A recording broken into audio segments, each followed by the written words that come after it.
Special edition of Hannity's America. We now turn to admitted and unrepentant terrorist William Ayers and the relationship with him that Obama continues to try and downplay.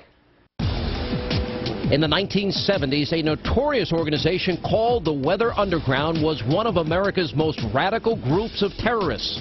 Led by William Ayers, the Weather Underground was a violent anti-American group that was formed on the campus of the University of Michigan during the midst of the anti-war and civil rights movements. In 1970, they issued a declaration of a state of war against the United States government. Members adopted different identities and plotted acts of terror that included the bombing of the U.S. Capitol, the Pentagon, New York City Police Headquarters, military recruitment centers, and several other government buildings. Eventually, they landed on the FBI's 10 Most Wanted list. While the group's main targets were the government establishments, one night in 1970, they made one very personal attack. It was on February 21st when William Ayers and the Weathermen went after John Murtaugh and his entire family. Murtaugh was presiding over the trial of another group of terrorists, 21 members of the Black Panther Party, who were indicted in a plot to bomb New York landmarks and department stores.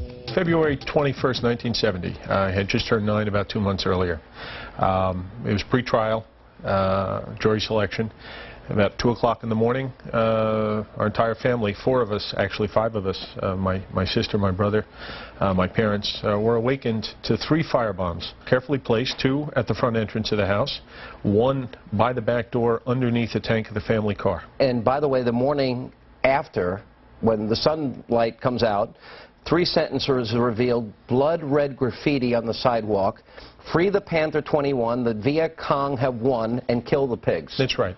And it's also important to remember, Sean, that we were one of 3 sites bombed that night around New York City. It wasn't just our house. Yeah, no one ever caught or was tried for the attempt on your family's life here, because the one underneath the car literally was under the gas tank, right? That's right. That's right. And thank God a neighbor actually managed to put that out before it actually exploded. The Murtaugh family survived, but the Weathermen weren't finished yet. That same night, bombs were thrown at a police car in Manhattan and 2 military recruiting stations in Brooklyn, New York.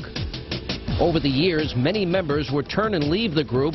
The remaining fugitives operated underground.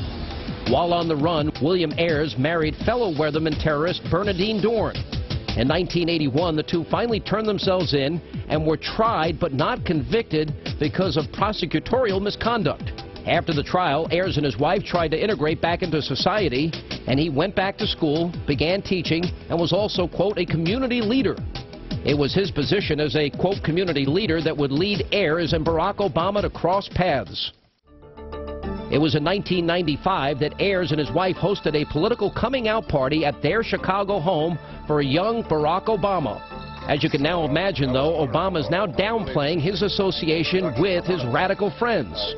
The Obama campaign describes the relationship between Obama and Ayers as quote-unquote friendly, but Hannity's America has discovered much more. Besides the coming-out party in 1995, Senator Barack Obama also served as a director for the nonprofit Woods Fund of Chicago from 1999 to 2002, alongside his friend William Ayers.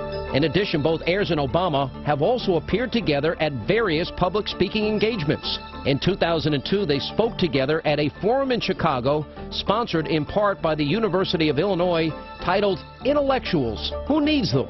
Obama and Ayers were on a panel of just 6 people.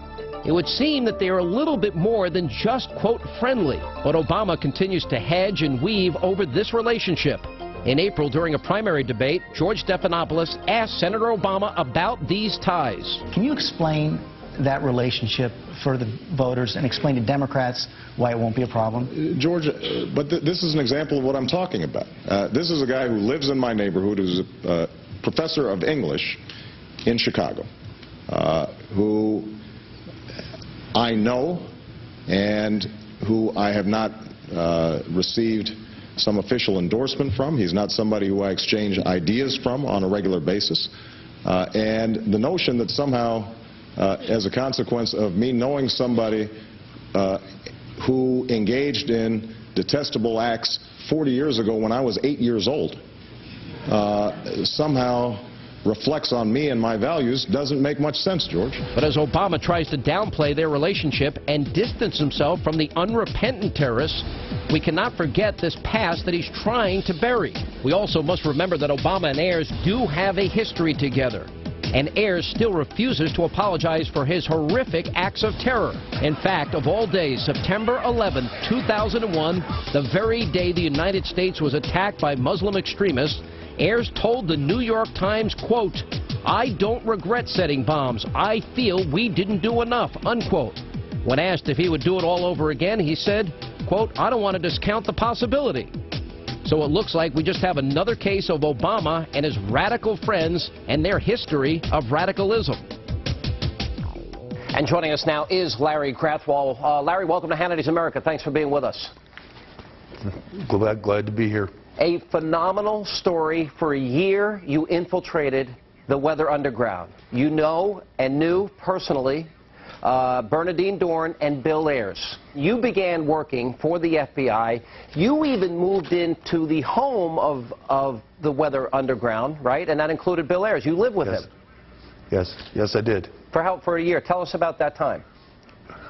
Well, I was, after the group went underground in December 1969, I was assigned to various cells in Detroit, Michigan, Madison, Wisconsin, Buffalo, New York. During those periods, I lived with various members of the group in which Bill was the leader and would either stay with us or leave and come back and take charge of the group. Now, you were there with Bill Ayers and sat at a kitchen table, and he specifically not only taught you how to build a bomb, but actually drew pictures of it and actually told you what cities to target, correct? Yes, when we were in Detroit, 2 targets were picked out, the Detroit Police Officers Association building in the 13th precinct. There was some kind of a trial going on involving police officers. And he told us what buildings we should bomb. He assigned the people to the various locations. And when I objected, because the DPOA building was next door to a restaurant, and then it was my belief that the bomb would kill more people in the restaurant than anyone in this old brownstone building in Detroit, he told me that in a revolution, innocent people have to die. We really appreciate you being with us on Hannity's America. Thank you, sir.